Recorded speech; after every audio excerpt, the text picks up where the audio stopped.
bedroom because quarantine. Today I am going to be telling you guys how to buy the right horse. I have my notes on this for what I need to remember because I didn't want to write it down on paper because I already had Word open, so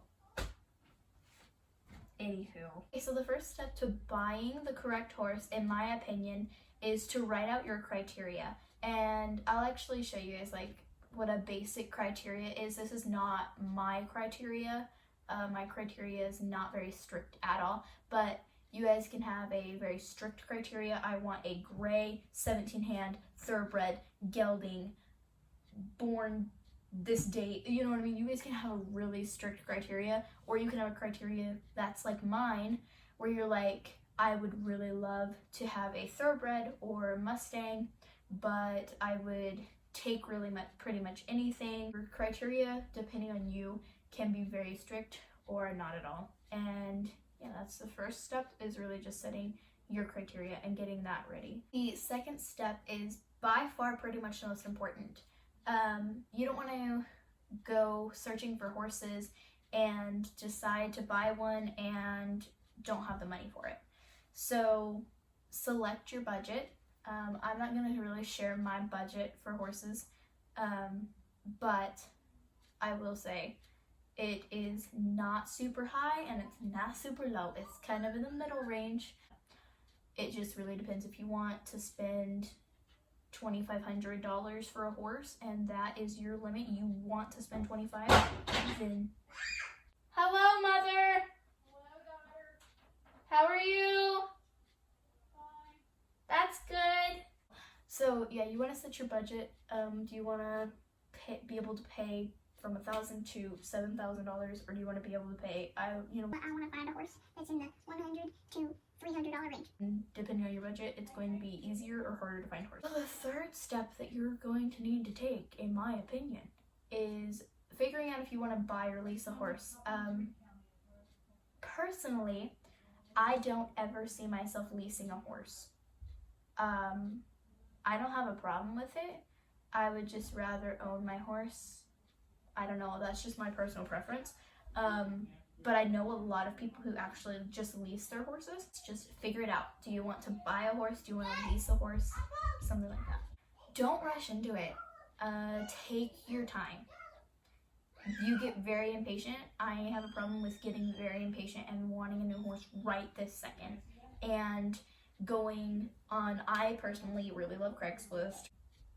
So Craigslist is like my horse website, and I would just go and be like, all right, I'm messaging these people, I'm messaging these people, I'm messaging these people, and it never worked out because I rushed into it.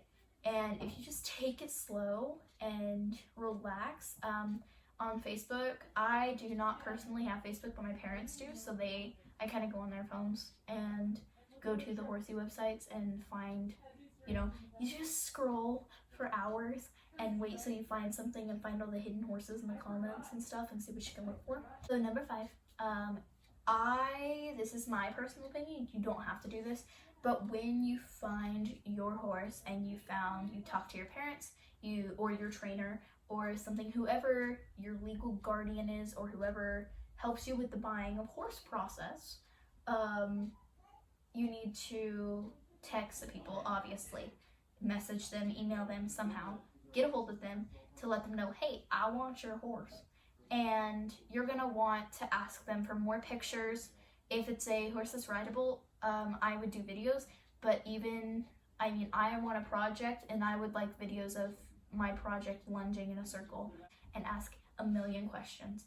You can never ask too many questions when buying a horse, especially if you want this to be your forever horse, or a horse that you want to know everything about the horse possible before buying the horse. So ask as many questions as you can. I personally ask, do you know their sire and dame? I ask, do you know their height? What breed they are? What are they spooky about? Are they saddle broke? How broke are they under saddle? Are they green? Are they experienced? Are they more for a beginner? Do they buck? Do they rear whenever they see certain things? Or do they just have a rearing issue? Do they kick? Do they bite? Ask questions. You know what I mean? How are they around kids? What about dogs? Other horses? Cattle? Deer? Sheep? Goats? Clover, personally, is great with deer, sheep, goats, cattle, other equines, and kids. She loves kids. That's a plus. So that's something that you need to know about your horse when buying it.